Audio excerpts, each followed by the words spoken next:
Hello everyone, কথা ধারাবাহিকের আজকের পর্বে দেখবেন কল্পতরু উৎসব শুরু হয়। কথা পরিবারের প্রত্যেকে সেখানে উপস্থিত হয়।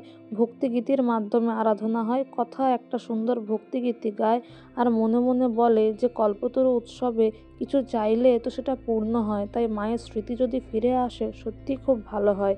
এদিকে তার মাকে বলে তুমি পায়েস রান্না করবে আজকে। এদিকে চিত্রা সেটা শুনতে পেয়ে বলে সঞ্চিতার যদি সব কিছু মনে পড়ে যায় আমার তো খেলা শেষ। এদিকে বাড়ির প্রত্যেকে যখন কথা বলায় ব্যস্ত থাকে, কথাও যখন পুজোর কাজে থাকে, তখন চিত্রা গিয়ে লেবুর রস দিয়ে দেয় যাতে পায়েসটা নষ্ট হয়ে যায়।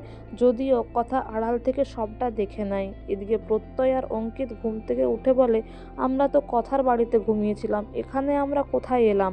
তারপরে কথা বলে তোমরা কল্পতরু উৎসবে এসেছো, আর সবাইকে বলে পাচক মশাই যেন ঘুম থেকে না ওঠে, ওনাকে ঘুম পাড়িয়ে রাখো।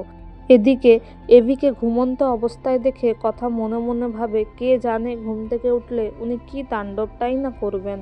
এদিকে স্যান্ডি, অঙ্কিত, প্রত্যয় এভিকে ঘুম পাড়ানোর চেষ্টা করে। চিত্রা আড়াল থেকে দেখে দুধটা কিছুতেই ফাটছে না, নষ্ট হচ্ছে না, কি হলোটা কি।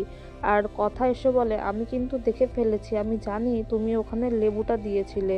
অঙ্কিত বলে হ্যাঁ আমি দেখেছি তোমায় লেবুর কোয়াটা ডাস্টবিনে ফেলতে, তুমি কি করেছিলে। কথা তখন ম্যানেজ করে নেয়, বলে না না মেজমা নিশ্চয়ই ছানা দরকার ছিল।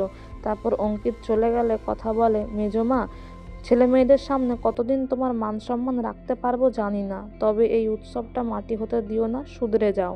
আর এদিকে পুজোর পরে সবাই ডাকতে থাকে কথাকে, কেননা এভির ঘুম ভেঙে গেছে আর সে কল্পতরু উৎসবে আছে দেখে সিনক্রিয়েট করতে থাকে। আর এভিকে রেগে যেতে দেখে কথা বলে আজ তো কল্পতরু কিছু চান না, নিশ্চয়ই পূর্ণ হবে। এভি বলে আমায় তুই জোর করবি না। কথা বলে ঠিক আছে, তাহলে আপনার আর আমার হয়ে আমিই চাইছি। তো বন্ধুরা, এই ছিল আজকের কথা ধারাবাহিকের update. Thank you so much for watching the video. Thank you.